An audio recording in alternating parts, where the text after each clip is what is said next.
Right, hello. Excuse the weird bit of lighting in that kind of situation.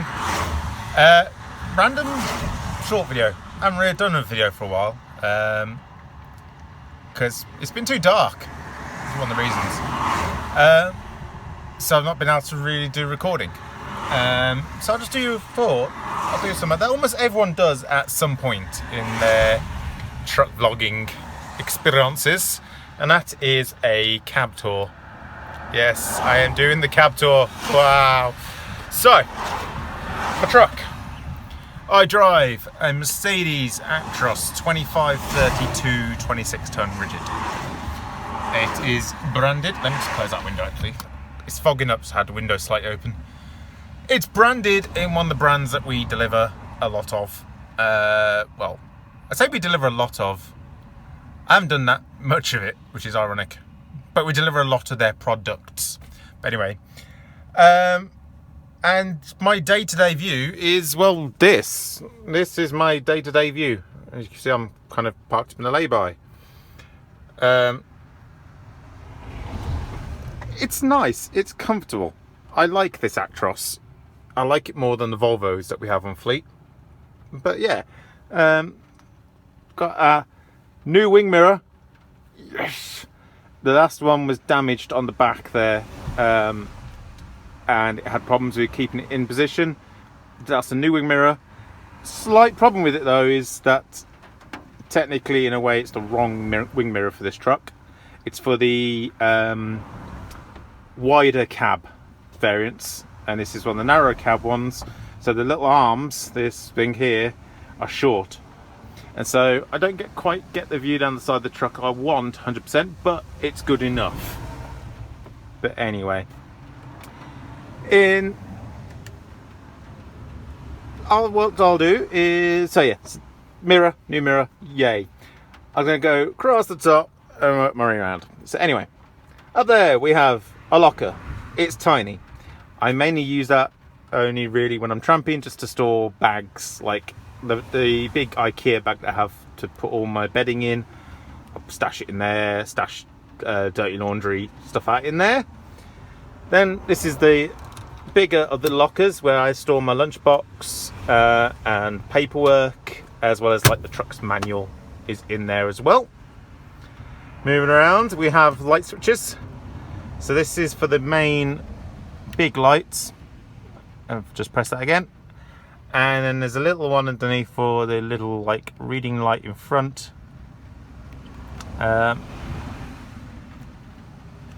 Useful. They're alright. They're not amazing. There is a reading light on that side, but the control for that is on the passenger door. So yeah. Moving across, we've got our taco head.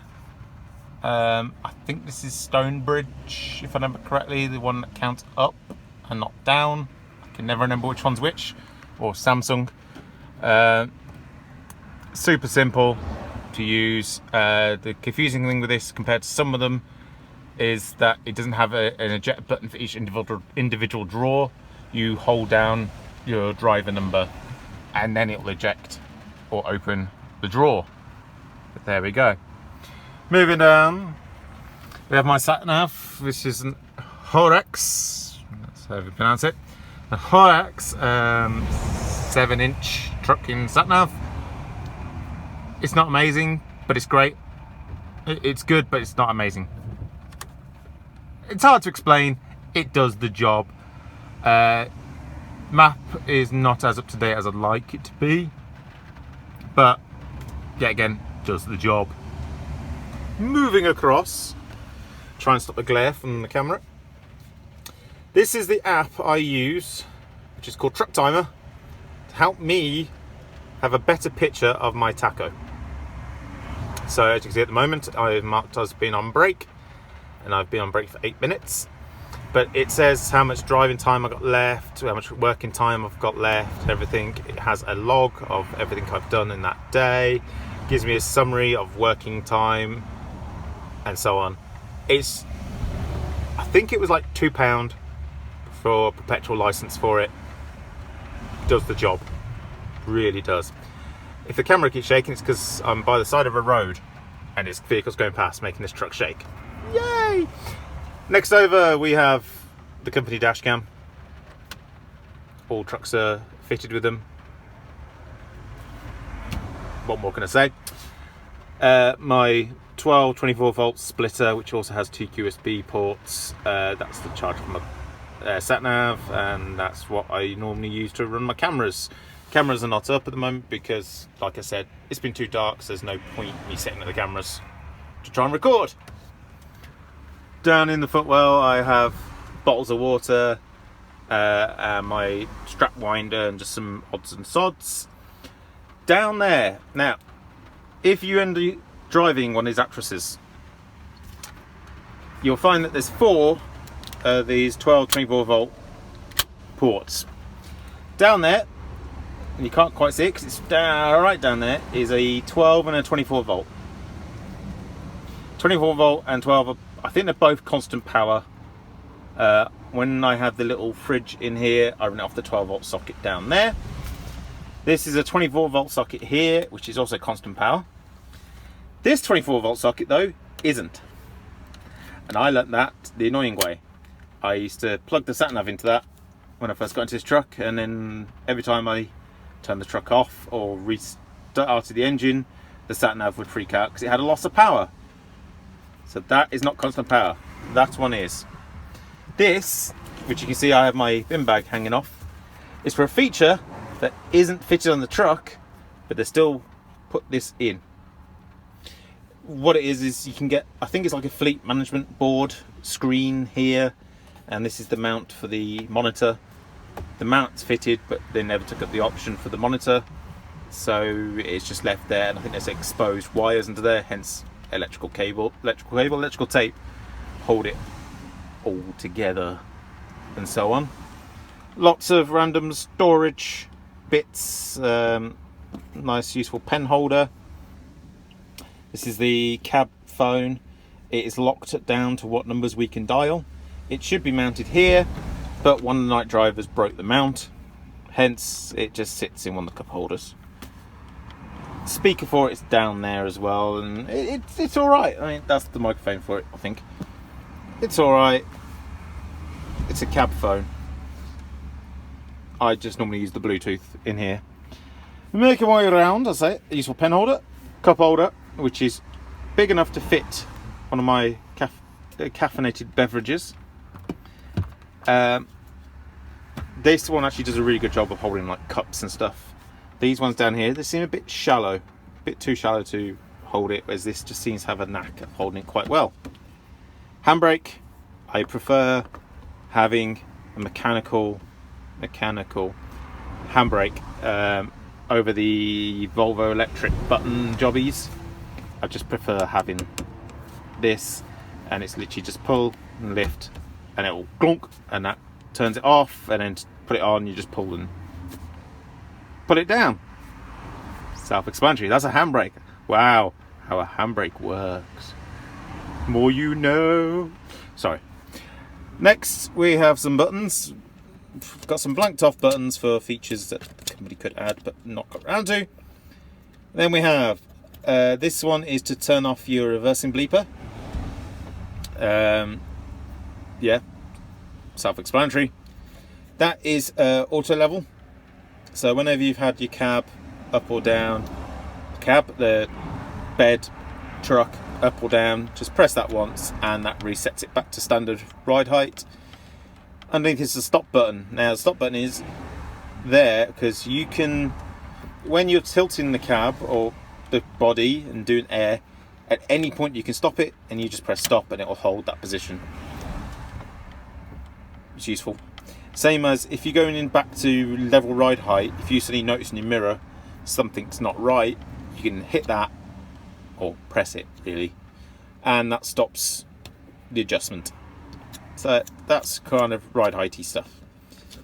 Hazard light switch, don't really need to explain what that is. Next we have emergency braking assist, I think they call it. This is where it uses the radar that's in there for the cruise control, and if it detects you getting too close to something, it will auto brake the truck and bring you to a stop. This is a nightmare when I'm taking very, very tight turns out of sights, because sometimes it'll see a fence that I'm like going past, thinks I'm about to have an accident, and slams the brakes on, and then I look like a complete and utter fool because I've just like been rolling very slowly and all of a sudden gone boom, stop. It's embarrassing. Anyway, but that's what that is. Next is lane keep buzzer warning thing. It obviously has a camera which is in there that monitors the lanes and beeps at you, thinks you're leaving your lane. Sometimes on country lanes it's good to turn that off. So that's one of the things, that's what that's for. Next we have tag lift. That button allows me to put tag up and down. If you look at the dash right now, you'll see that the tag is currently up, and if I press that button, it's gone off the screen because the tag's going down. That's all controlled through there. Then we have weight transfer, I think they call it, where basically should you be getting stuck for traction, you can press that. It does some funky stuff with the tag axle and everything else and the suspension, and tries to give you more traction to get out of whatever situation you're in. Used it once. Yeah, I've used it once so far. So next, diff lock. Do I need to explain what a diff lock does? Hopefully not. Stability assist, traction control basically. Allows you to turn it on and off. Next is hill hold. So this is when you come to a junction and you come to a stop. It kind of applies, it keeps hold of the foot brake, I think it is, or uses the foot brake mechanism to keep hold of the truck until you apply onto the throttle, and then it will disengage the brakes. It will only last a set period of time, and what it'll do is it'll bleep to tell you it's going to turn itself off, and you need to at that point either apply a handbrake, put the foot on the foot brake, or drive off, whichever is required. Start stop button, that does the ignition and everything. Keys slot goes in there, which I found out the keys only go in one way round, so don't try and put them in upside down because it won't work. Then we have heater controls and air conditioning and all that kind of stuff. So we've got fan speed, which is done by spinning that around, and the little orange tab tells you where it is. Air recirculation, yeah. Air conditioning won't be on when truck's off. Engine has to be running for the AC to be running. So I think that's pretty obvious, but anyway. Temperature controls, so then you can set how hot or cold you want the cab. Night heater button, so I press that. That puts on the auxiliary night heater, which you don't need the keys in ignition for. It just comes on, and so when you're at night doing your night out, that is what's going to provide your heat. What I've discovered is useful in the hot weather, put the night heater on and set the temperature to low, because what it does is it kicks the fans in and makes sure there's air circulation in the cab. Even though you can open your roof hatch, it's just, I like to have some form of air circulation, and that will let you do that. Next we have a timer, so you can set the night heater to come on and off at particular times if you want to. I've never actually I've tried once to set it up and never got really figured it out, so I just left it alone. Best thing to do at times. Air direction, yet again, spin it round, say where you want the air to blow out from, and that's your demist button, so you press that, all the fans go up to full speed and it blows on the windows, which you can tell that window needs it. Infotainment, not the greatest, but not the worst. It's alright. So you on-off buttons here, that's your volume control.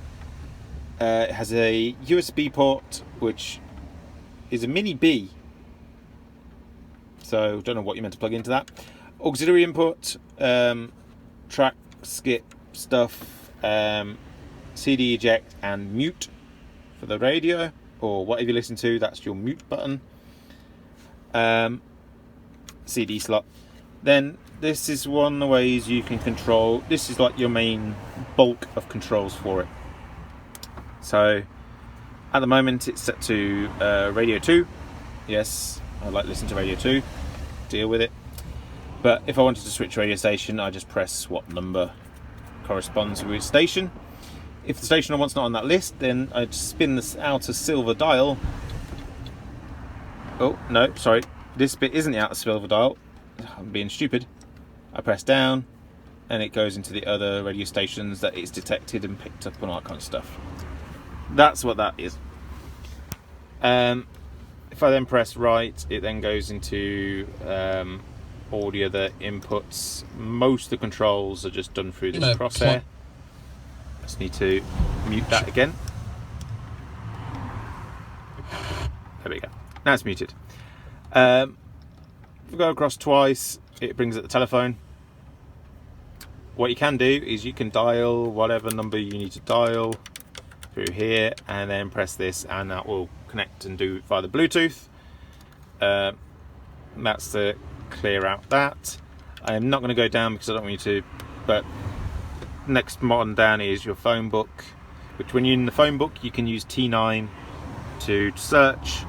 There's missed calls, received calls, and dialed calls, and then there's just more settings, so on and so forth through there. The phone is connected via Bluetooth. If you need to learn how to do that, there's plenty of videos out there. More buttons, more blanks.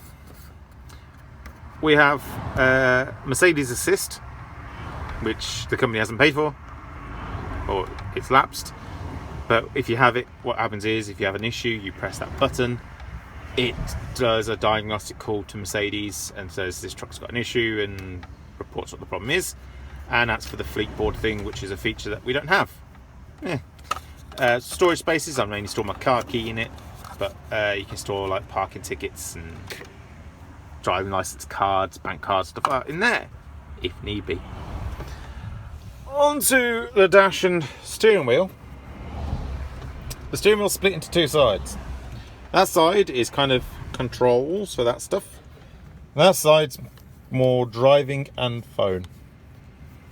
But yeah. So, at the moment it's on speeds, showing my speed setting. If I use this left right on here, I can flick between the pages of what it's doing, what it's displaying, and what have you. In fact, what I might do is, if I can, is it going to let me? No, I can't turn the light off. There we go. That might work a bit better. Cover the light up. Hey. Yeah, that allows me to control what that does. It's got all like the trip information and tacho and all that kind of stuff. Also, that's where you detect, do you see your oil level? It's electronic dipstick, so you just go in and see in there, see your coolant temperature, how much air pressure you've got, and so on. Any issues come up down there where you can see the tag lift button. If there's a, that's where like your idiot lights appear, as well as there is some built into the speedo and all that kind of stuff. But what it also does is, if I remember correctly exactly where it is, there we go, event screen. If you get the alert messages of this is a problem, it will display them in that menu. If there is any, then it will come up with an OK option, and you can go in and have a look at what error messages, or if you had something come up and you dismissed it temporarily, you can go back, call it up, and show your mechanics. So that's all controlled through here. Nice and simple. We have then audio volume. Fine. This button is a programmable button. You can set one of these screens to be in a memory mode. What you do is you go to the screen you want it to switch to. Say I want it to go to, I don't know, assistance. Press and hold. That blip now means that that is the stored position. So I can be anywhere else. So looking at my speed, press that button once, and it goes back to it. Press it again, it goes back to what I was just on. I normally have on tacho, just because I can just easily quickly get to my tacho readings. Fuel gauge, self-explanatory. Speed, obviously kilometers on the outside, miles on the inside. You can change what speed and what stuff is displayed in the center. It's all in the sub-menus that aren't done through that center screen. Rev counter, obviously green bands where you want to be. If you want engine braking, you kind of want to be between the green and yellows, where this truck seems to be the happiest. Obviously, definitely avoid going into red. Add blue. Simple. And then trip. You then have your lighting controls. So I just thought my headlights were actually just sitting there with my headlights on. There we go, they're off now. So that's your headlight controls. And you just left on this one is automatic, so just auto turn the lights on and off as required. All the way around to the right is on, and then pull is 2-stage pull for fog lights. Simple as. Next up, right inside the wheel. Let's get it to focus. We have answer and reject calls for the phone. Let me just reset that before I forget. Answer and reject calls for the phone. Obviously, it's whatever phone you got Bluetooth connected, which in my case is my phone. Then we have cruise control. Right. What you do is there's 2 modes in this truck. 2 different cruise control settings. If you look at the screen, I don't know if you'll be able to see, you'll see that it's got this cruise control icon with a car. That means radar guided is on. If I press this button at the top, the car disappears. That means then it's just in base cruise control. You may need to do that from time to time, because the sensor that's on the front of the truck gets dirty, especially in rain, and so it can't read distances and it will turn off cruise control. So then you have to press that button to switch modes, so then you can continue to use cruise control. Thanks, Mercedes. Why it doesn't just auto fall back, I don't know. Anyway, so that's what that button is. But then you have your set and resume, and then plus minus speed. So as you're going along, when you're ready for cruise, you press the right hand button once. That turns on cruise control. It's, say it comes up as 48 and you want it to be 50, you just press this a couple of times. It goes up in like 0.3 increments to the speed that you want it to be.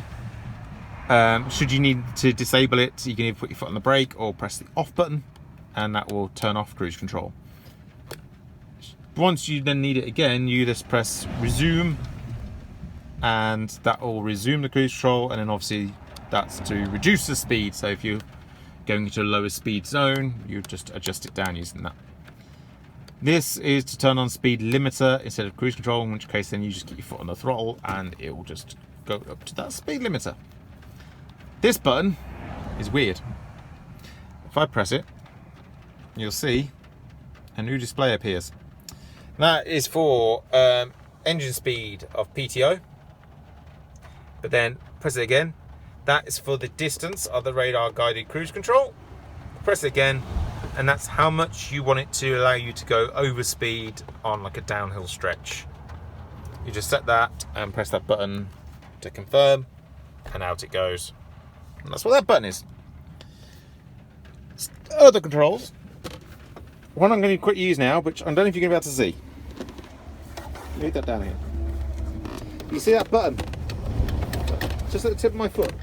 There we go. That is your steering wheel unlock.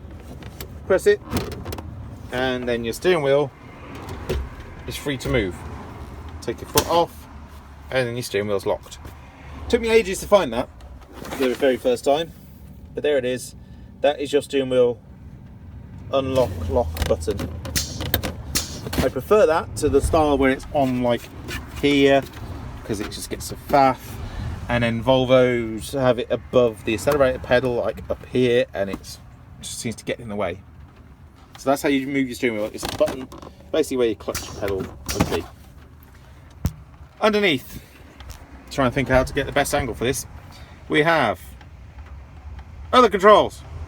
So, indicators, so left, right, pull to flash your high beams, push to turn high beams on. Then you've got your windscreen wiper control and screen wash. In this truck, the first two stages are rain sensing. It's just how sensitive you want it to be. And then the last two stages are just on. Obviously you've got a standard speed, which is that, or you have rapid mode. And that's just controlled with that. That's that side. Let's move over to the other side. See if I can get a good angle on this. Can I even get an angle on this? Maybe, maybe not.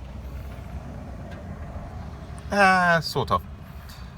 This is your gearbox stuff, drive. This is what makes everything move. So, twist up to put it into drive, twist down to put it into reverse. So simple. Should you need to like kick down a gear, push it away from you, that drops it down a gear, pull it, make it up a gear. It's making noises because the ignition's sort of semi on, but anyway. What I have found, this button, if you I think it's long press, puts the gearbox into manual mode. But after a period of time, it will automatically go back into automatic gearbox mode if it thinks you're holding manual for too long. What you can do is just do a short, quick press, and I don't know if it's going to show if I press it. Oh, there we go. That changes your drive mode. So you can see now it's just come at the same power. If I press it again, it'll go away. That is your gearbox engine modes, and that's how you control it. It's just with that button, just do a little short press and that changes that mode. And then this is also your engine brake. So there's 3 stages to put your engine brake, exhaust brake on, and I like it. It's nice and positive when you clicks down, but what I find is, admittedly, I just normally go to full power, and then if need be, roll it back, because that's the way I use it. Down here, some other buttons that I don't really use. One of them's interior light at the back of the truck, which this is LED, so, and got motion sensor, we don't really bother. And tail lift isolator. Well, this truck doesn't have a tail lift. So there we go. I've just seen what time it is, so I need to wrap this up very quickly. But then we have on the door, mirror controls. So this selects which mirror you're going to be adjusting, and obviously on this it's only the top mirrors, not the little ones. The top ones, the little ones you have to do with your hand. So there we go. That selects which mirror you're doing, and that's how you control it. Mirror defrost, simple. Electric window buttons and door locks. Now, one thing I learned the first time I tramped in this truck, the door is locked, but it allows you to open it in emergency. Don't fall for it. I was going nuts because I was locking the door, going to check it, and the door was opening and freaking out. If you're unsure whether it is locked, lock it, lower your window down, and try the outside handle. And that's how to do it. One last quick thing before I just kind of show you over there a bit. The remote control for the ride height. This is where it is. It stays in a little cubby down there. You press to wake it up, and you see it's on level ride height at the moment. But then if I press right, it'll allow me to adjust height, so I can now go up and press stop, and then go back to level. You can pre-program set heights in there for some, if you need to. It's really simple, but the ignition must be on for that to work, and obviously you need air. If you don't have air, then your suspension ain't gonna do jack. We then have the bed, reasonable bed, not like the most uncomfortable, but not the most comfortable. There is more storage underneath, you just have to lift it up. There is also, underneath the mattress, a net.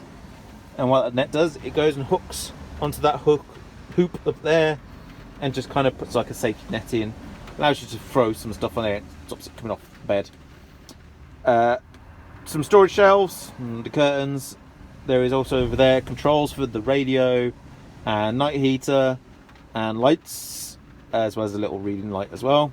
Those little boxes on the bed, there is little plastic tabs or rubber tabs. When you lift the bunk up, you hook the rubber tabs in there, and that keeps the bed in the up position. When the bed's up, there's a storage area underneath, but there's also access to the outside lockers available to you, which the button for is, if I can, I don't know if you are to see this, that's the button to open the outside lockers. You just have to press it twice and that will open the locker. And yeah, that's a little hook that I've put in that allows me to actually hang up my hard hat and stuff, which I haven't done or really should hang up. But I am running out of time because I've got to be somewhere. So, brief cab tour. Any questions, please do feel free to ask. I will go into a bit more detail about some bits later date, especially the quirks of the seat in this thing. It's got lots of quirks. But I need to move. As you can see, my driving time is now set because I have been on break for 35 minutes. So I need to get moving. Thank you very much for watching. Please do like, comment, subscribe. Let us know what trucks you drive, if you drive truck. If you don't, why aren't you? Until next time, see you. Be well, John Spartan. Bye-bye.